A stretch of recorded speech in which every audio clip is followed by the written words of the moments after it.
I'm so honored to be sitting across from Dr. Curtis Dodson today. Dr. Dodson has devoted so much time and energy to being our Master of Ceremonies for the Modern Day Slavery Awareness exhibit at the Hourglass Art and Wine Gallery in Rancho Cucamonga. Dr. Dodson, thank you so much for your time. Well, thank you. It's my pleasure to be in here.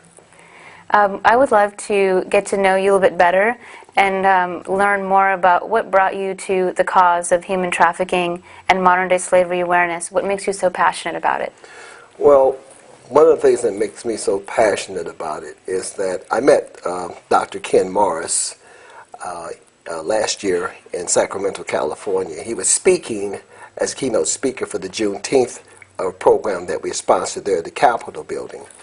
And he had so much passion and so much information about the history of his family and the Frederick Douglass Foundation and the connection between himself and Frederick Douglass and Booker T. Washington until I was very moved. It was a very emotional experience, and something in what he was saying connected with me.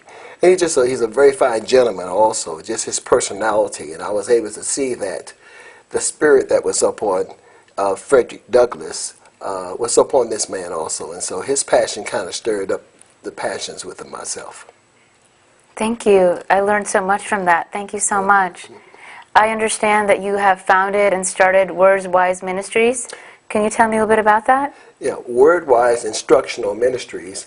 I am the founder of the ministry, and it's an instructional ministry. What we do is we are an eschatological concern where we teach end time studies, and eschatology is the study of end times.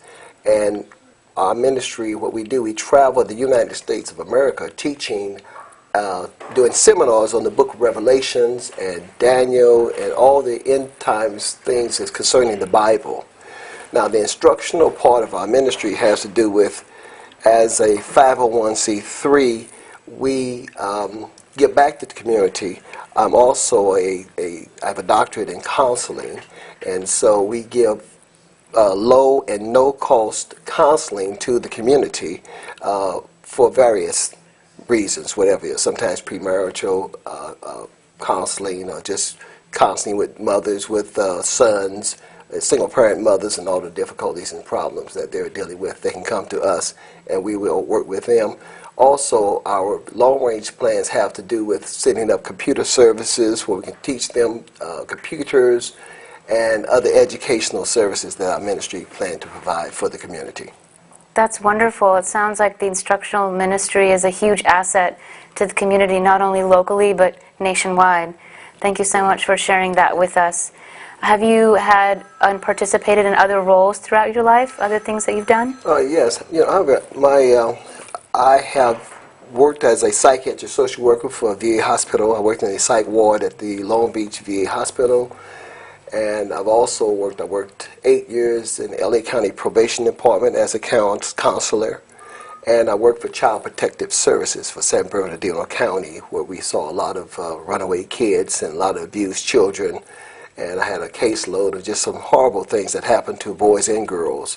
And so this kind of ties in with it because there are a lot of just horrific things that happen to children, and in the years I was doing my work as a counselor and social worker with CPS, I've seen a lot of really horrible things happen to people. That's great to see and hear the connection between what roles you've had in the past and how it comes into fruition with the connection with the human trafficking and modern-day slavery awareness community and bringing it full circle. Yes. One other question I wanted to ask you was, what is your doctorate in? Is it also in psychology or social work? My doctorate is in Christian counseling. That's what my doctorate is. Now, I have a master's in psychiatric social work. And when I go back into my doctorate, I wanted a doctorate that kind of covered theology and psychology, and so I got a theological doctorate in counseling. And to tie both in, I'm being a religious person or being a spiritual person and having been a therapist for so many years. I've been doing this now for over 40 years. And so I just kind of wanted to tie it in with the theological doctorate in counseling. You were telling me a phenomenal story just a few minutes before our interview formally started about what made you become so passionate about education and what you tell your son about why you want to continue moving forward with education and why learning is so important. Can you share that with us? Yeah. Well, my oldest son, he's 37 years of age. He has 2 master's degrees. And one day when I decided to go back and get my doctorate degree at age 55, my son asked me, he says, "Dad, do you need a doctorate degree to do what you're going to do in life?" And Great question. I told him, "No, I don't need a doctorate degree to do what I'm going to do in life." He said, "Then why are you going back to school?" I told him, "Because I hear slaves." Wow. I said, So powerful. "All my life I've heard slaves moaning in the fields." I said, "I heard them moaning and groaning and crying, 'Oh Lord, if not me, for the sake of my children and my children's children, I wanted there to be a better day for them.'" And I told him, by me being a black man, and I have the brains to go back and get a doctorate, for the sake of those slaves, I'm going to go back and honor their cries. And I remember once I was traveling across country, coming back from across south, and I stopped at a cotton field. And I took a piece of cotton in my hand, and I said, "I'm going to keep this cotton to help me go through school, to finish school," because I went back to school at 55 years old to work on my doctorate. And when things got rough in that school, when I didn't have the old fiery energy when I started school back in the 20s. Now at 55, it's like you got bones aching and everything else. It's like it's hard to get up from that TV when you had to go to school at night.